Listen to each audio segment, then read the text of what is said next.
Pembacaan Alkitab tanggal 30 September tahun 2022, hari ke-273. 2 Raja-Raja pasal 19.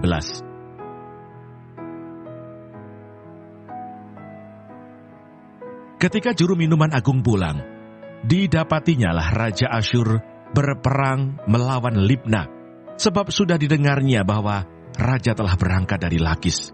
Dalam pada itu Raja mendengar tentang Tirhaka, Raja Ethiopia, berita yang demikian. Sesungguhnya, ia telah keluar berperang melawan engkau. Maka disuruhnyalah kembali utusan-utusan kepada Hizkia dengan pesan, beginilah harus kamu katakan kepada Hizkia Raja Yehuda, janganlah Allahmu yang kau percaya itu memperdayakan engkau dengan menjanjikan, Yerusalem tidak akan diserahkan ke tangan Raja Asyur. Sesungguhnya, engkau ini telah mendengar tentang yang dilakukan Raja-Raja Asyur kepada segala negeri, yakni bahwa mereka telah menumpasnya. Masakan engkau ini akan dilepaskan? Sudahkah para Allah dari bangsa-bangsa yang telah dimusnahkan oleh nenek moyangku dapat melepaskan mereka, yakni Gosan, Haran, Rezef, dan Bani Eden yang ditelasar? Di manakah Raja negeri Hamat dan Arpad, Raja kota Sefarwaim, Raja negeri Hena dan Iwa? Hizkia menerima surat itu dari tangan para utusan, lalu membacanya.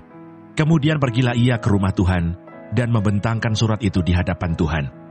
Hizkia berdoa di hadapan Tuhan dengan berkata, ya Tuhan Allah Israel, yang bertahta di atas kerubim, hanya Engkau sendirilah Allah segala kerajaan di bumi.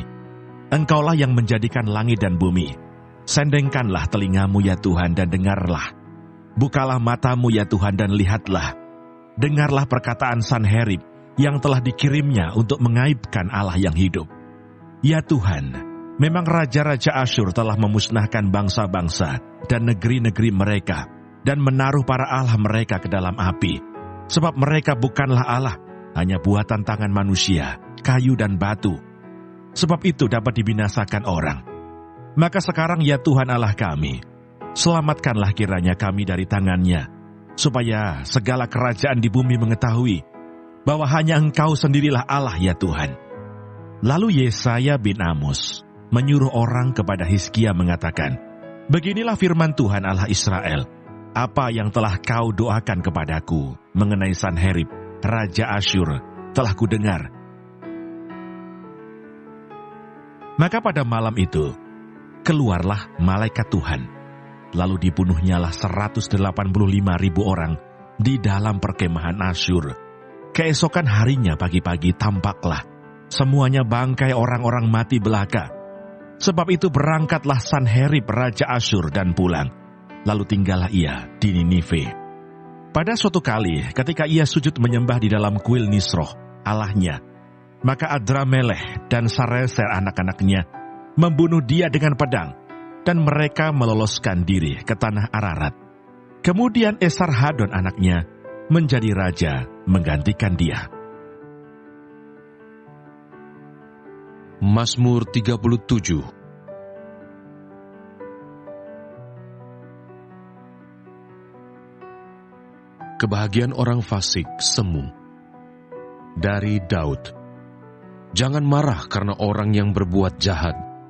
Jangan iri hati kepada orang yang berbuat curang, sebab mereka segera lisut seperti rumput dan layu seperti tumbuh-tumbuhan hijau. Percayalah kepada Tuhan dan lakukanlah yang baik. Diamlah di negeri dan berlakulah setia. Dan bergembiralah karena Tuhan, maka Ia akan memberikan kepadamu apa yang diinginkan hatimu. Serahkanlah hidupmu kepada Tuhan dan percayalah kepadanya, dan Ia akan bertindak. Ia akan memunculkan kebenaranmu seperti terang, dan hakmu seperti siang. Berdiam dirilah di hadapan Tuhan, dan nantikanlah Dia. Jangan marah karena orang yang berhasil dalam hidupnya, karena orang yang melakukan tipu daya. Berhentilah marah, dan tinggalkanlah panas hati itu. Jangan marah, itu hanya membawa kepada kejahatan. Sebab orang-orang yang berbuat jahat akan dilenyapkan tetapi orang-orang yang menanti-nantikan Tuhan akan mewarisi negeri.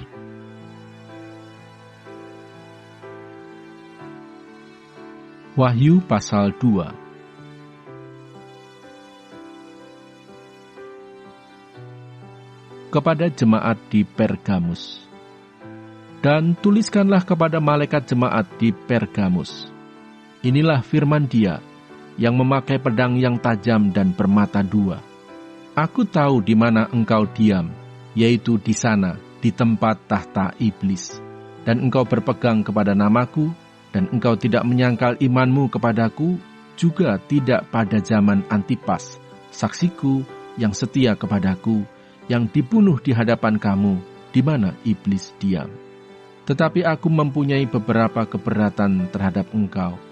Di antaramu ada beberapa orang yang menganut ajaran Bileam, yang memberi nasihat kepada Balak untuk menyesatkan orang Israel, supaya mereka makan persembahan berhala dan berbuat zina. Demikian juga ada padamu orang-orang yang berpegang kepada ajaran pengikut Nikolaus. Sebab itu, bertobatlah. Jika tidak demikian, aku akan segera datang kepadamu, dan aku akan memerangi mereka dengan pedang yang di mulutku ini. Siapa bertelinga, hendaklah ia mendengarkan apa yang dikatakan Roh kepada jemaat-jemaat. Barang siapa menang, kepadanya akan kuberikan dari mana yang tersembunyi, dan aku akan mengaruniakan kepadanya batu putih, yang di atasnya tertulis nama baru, yang tidak diketahui oleh siapapun, selain oleh yang menerimanya. Kepada jemaat di Tiatira. Dan tuliskanlah kepada malaikat jemaat di Tiatira. Inilah firman Anak Allah, yang matanya bagaikan nyala api dan kakinya bagaikan tembaga. Aku tahu segala pekerjaanmu, baik kasihmu maupun imanmu, baik pelayananmu maupun ketekunanmu. Aku tahu bahwa pekerjaanmu yang terakhir lebih banyak daripada yang pertama. Tetapi aku mencela engkau, karena engkau membiarkan wanita Izebel, yang menyebut dirinya nabiah, mengajar dan menyesatkan hamba-hambaku, supaya berbuat zinah dan makan persembahan-persembahan berhala. Dan aku telah memberikan dia waktu untuk bertobat, tetapi ia tidak mau bertobat dari zinahnya. Lihatlah, aku akan melemparkan dia ke atas ranjang orang sakit, dan mereka yang berbuat zinah dengan dia akan kulemparkan ke dalam kesukaran besar, jika mereka tidak bertobat dari perbuatan-perbuatan perempuan itu.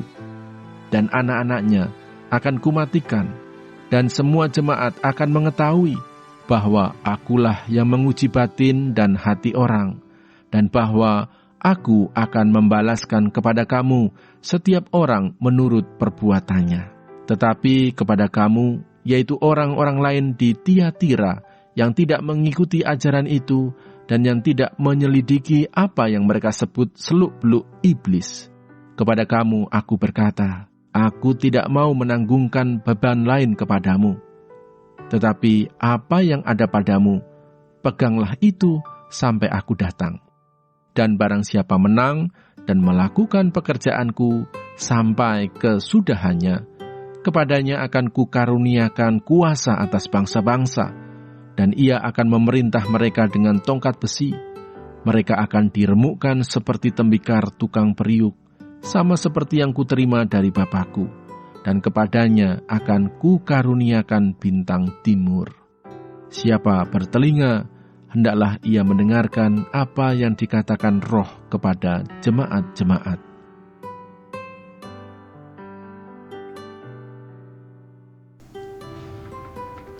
Terima kasih. Tuhan Yesus memberkati. Amin.